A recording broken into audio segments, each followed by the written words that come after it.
প্রিয় সুধী, প্রীতি ও শুভেচ্ছা রইল।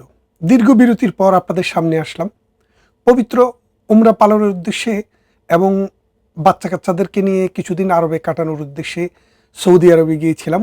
গত 8-10 দিন থেকে সৌদি আরবেই ছিলাম, তো যার কারণে আপনাদের সামনে ভিডিও নিয়ে হাজির হতে পারিনি। আজকে আবার লন্ডনে ফিরেই ভিডিওতে ফিরলাম। এত ইস্যু, আপনারা জানেন বাংলাদেশে একটি নতুন সরকার এসছে। আমরা প্রথম কিছুদিন ভেবেছিলাম এই সরকার সিদ্ধান্ত নিয়ে এই সরকার চিন্তাভাবনা করুক, কিন্তু যত দিন যাচ্ছে আমরা দেখছি এই সরকার অবৈধ ইউনূস সরকারের পথেই হাঁটছে। ইউনূসের সমস্ত অপকর্মকে তারা ঢাকা দেওয়ার চেষ্টা করছে, ইউনূসকে গ্লোরিফাই করার চেষ্টা করছে। আমরা শুনেছি বর্তমানে যিনি প্রেসিডেন্ট হিসাবে আছে তিনাকেও কয়েকদিন সময় দিয়েছেন, তার স্থলে ইউনূসকে তিনি স্থলাভিষিক্ত করবেন, অর্থাৎ ডক্টর ইউনূসকে এই বর্তমান প্রধানমন্ত্রী তার প্রেসিডেন্ট হিসেবে নিয়োগ করবেন। এই যে বিষয়টি আপনাদের কাছে এখন হয়তো হাসির মনে হবে যে ইউনূসের ভ্যালু কমে গেছে, কিন্তু এই ইউনূসকে গ্লোরিফাই করার জন্যই কিন্তু তারেকের আগমন। এখন বিষয়টা দেখেন, ডক্টর ইউনূসের অনেক অবৈধ বিধিবিধান তারা কিন্তু বাদ দিয়েছে সংসদের মাধ্যমে। এখন আওয়ামী লীগের কর্মকাণ্ড নিষিদ্ধ করে যে বিধিটি জারি করেছে সেটিকে কিন্তু বৈধতা দিয়েছে। তার মানেটা আপনারা বোঝেন, আওয়ামী লীগের ভয়ে তারেক রহমান তটস্থ। তারেক রহমান ঘুমাইতে পারতেছে না আওয়ামী লীগের ভয়ে। কিন্তু আপনি যতই ঘুমাতে না পারেন আর আপনি যতই ভয় করেন, আওয়ামী লীগকে যতই দমনের চেষ্টা করেন, এই ফিনিক্স পাখির মতো আওয়ামী লীগ ফিরে আসবে এবং আপনার এই গদি তছনছ করে দিবে। আমরা কিন্তু নিয়মতান্ত্রিক রাজনীতিতে বিশ্বাস করি। আওয়ামী লীগের অজস্র কর্মী সমর্থক আপনার ধানের শীষ মার্কায় ভোট দিয়েছে নৌকার অ্যাবসেন্সে। আওয়ামী লীগের নেতারা যায়নি, কিন্তু যেই সব ভোটার আওয়ামী লীগ করে, আওয়ামী লীগকে ভোট দেয়, তারা মনে করেছিল যে ডক্টর ইউনূসের জাহান্নামের চাইতে তারেক রহমানের বাংলাদেশ হয়তো আরেকটু ভালো হবে। তিনি বলেছিলেন তার একটি প্ল্যান আছে, প্ল্যানটি তিনি প্রকাশ করেননি। তার প্ল্যানটি হচ্ছে আওয়ামী লীগ নিধন। আওয়ামী লীগ তো নিধন করার মতো কোনো বস্তু নয়। আপনি একজনকে মারবেন, 40 জন দাঁড়িয়ে যাবে। এই আওয়ামী লীগের প্রতি আপনার যে বিদ্বেষ, আপনার যে মনোভাব, এটি আয়ামে জাহেলিয়তের চিন্তা চেতনার সমান। আপনি আপনার কোনো কথাই রাখেননি। আপনি জাতিকে ওয়াদা দিয়েছিলেন, আপনি ম্যানিফেস্টো দিয়ে বলেছিলেন যে আদালতের নির্দেশ ছাড়া অথবা মেয়াদ উত্তীর্ণ হওয়া ছাড়া কোনো জনপ্রতিনিধিকে তিনি বাদ দিয়ে সেখানে প্রশাসক নিয়োগ করবেন না।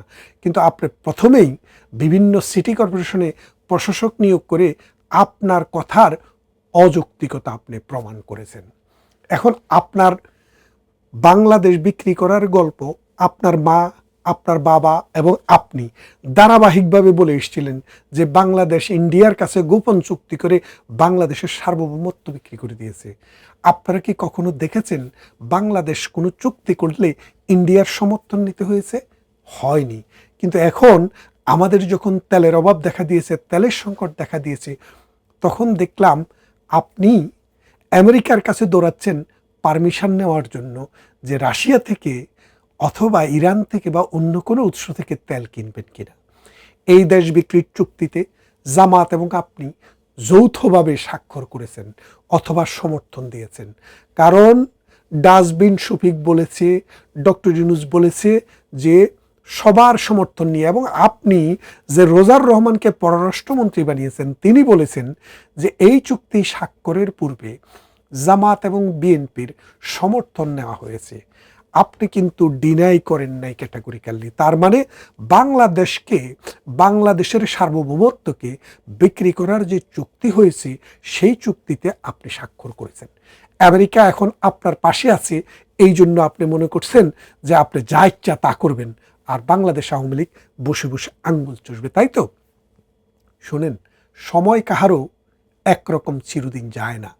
আওয়ামী লীগ একটা পেশারে পড়েছিল, সেই পেশার থেকে আওয়ামী লীগ জীবন দিয়ে, সম্পদ দিয়ে, অগণিত কর্মীর জেল জুলুম নির্যাতন দিয়ে সেই সময়টি কাটিয়ে উঠেছে। এখন আওয়ামী লীগের প্রত্যেকটি কর্মী এক একটি বারুদ। ওই একটি বারুদের মাথায় যদি একটু আগুন লাগানো যায়, এই লক্ষ লক্ষ টনের পাটের গুদাম, এই লক্ষ লক্ষ টনের ডিনামাইডের গুদাম ভেঙে তছনছ হয়ে যাবে।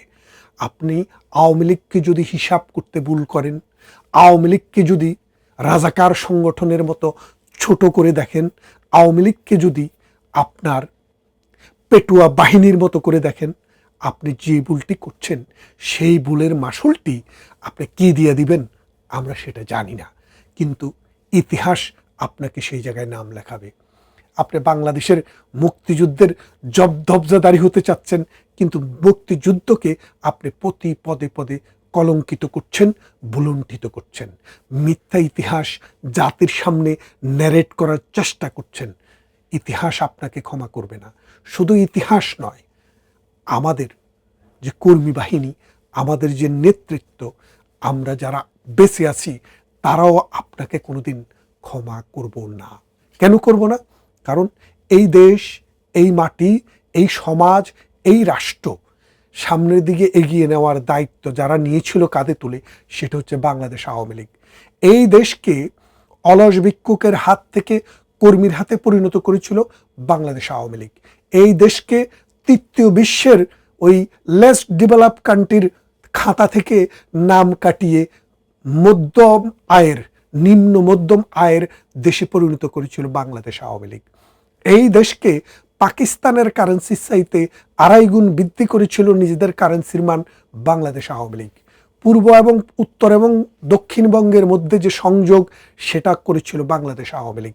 চট্টগ্রাম থেকে কক্সবাজার এই জায়গায় রেল সেতুটি করেছিল বাংলাদেশ আওয়ামী লীগ। এবং যেই ঢাকা শহরটি বাতিল শহরের খাতায় নাম লিখিয়েছিল, সেই শহরকে মেট্রো রেল দিয়ে প্রাণ চাঞ্চল্য ফিরিয়ে এনেছিল বাংলাদেশ আওয়ামী লীগ। এয়ারপোর্ট থেকে যখন আপনি ঢাকা শহরের দিকে রওনা দেন, তখন জেদ্দা অথবা মক্কা, মদিনা, লন্ডন, টোকিও এইরকম বড় বড় শহরগুলোকে যেভাবে আধুনিকায়ন করা হয়েছে, সেই রকম আধুনিকায়নের দায়িত্ব নিয়েছিল বাংলাদেশ আওয়ামী লীগ। বুকের পাটা থাকতে হয় দেশ চালাতে। বুকের পাটা না থাকলে, বুক যদি সাহসী না হয়, তারা দেশ চালাতে পারে না, তারা কাপুরুষ। প্রধানমন্ত্রী শেখ হাসিনা তার দৃঢ়তায় দেশকে যেখানে নিয়ে গিয়েছে, আজকের মানুষ বলতে শুরু করেছে আপনি প্রধানমন্ত্রীর ক্লার্ক হওয়া, অর্থাৎ শেখ হাসিনার ক্লার্কের যোগ্যতাও রাখেন না। আপনার দিন আসছে, আপনি আমাদের উপরে যত নির্যাতন করবেন, আমাদের কর্মী তত শক্তিশালী হবে। আমাদের উপরে যত অত্যাচার করবেন, আমরা তত মহিরু হয়ে উঠব। এবং বাংলাদেশ আওয়ামী লীগ মরে যাওয়ার দল নয়, বাংলাদেশ আওয়ামী লীগ ধ্বংস হওয়ার দল নয়। এটি হচ্ছে পারদের মতো, আপনি যত টুকরেই করেন আবার এটা জোড়া লেগে যাবে। সময়ের সাহসী সন্তানরা আওয়ামী লীগ করে, মুক্তিযুদ্ধের চেতনা ধারণকারীরা আওয়ামী লীগ করে, প্রগতিশীল মানুষেরা আওয়ামী লীগ করে, অসাম্প্রদায়িক মানুষরা আওয়ামী লীগ করে, সাংস্কৃতিক ধারাবাহিকতা বজায় রাখার লোকেরা আওয়ামী লীগ করে। এই আওয়ামী লীগকে যতবার আপনি নির্যাতন করার চেষ্টা করবেন, আপনি নির্যাতিত হবেন, আপনি নিগৃহীত হবেন। এই জাতি, এই মানুষ, এই সমাজের মানুষ মনে এবং মননে বাংলাদেশ আওয়ামী লীগ একটি পজিটিভ শক্তির নাম, যে শক্তি সমাজ রাষ্ট্রকে বদলাতে পারে।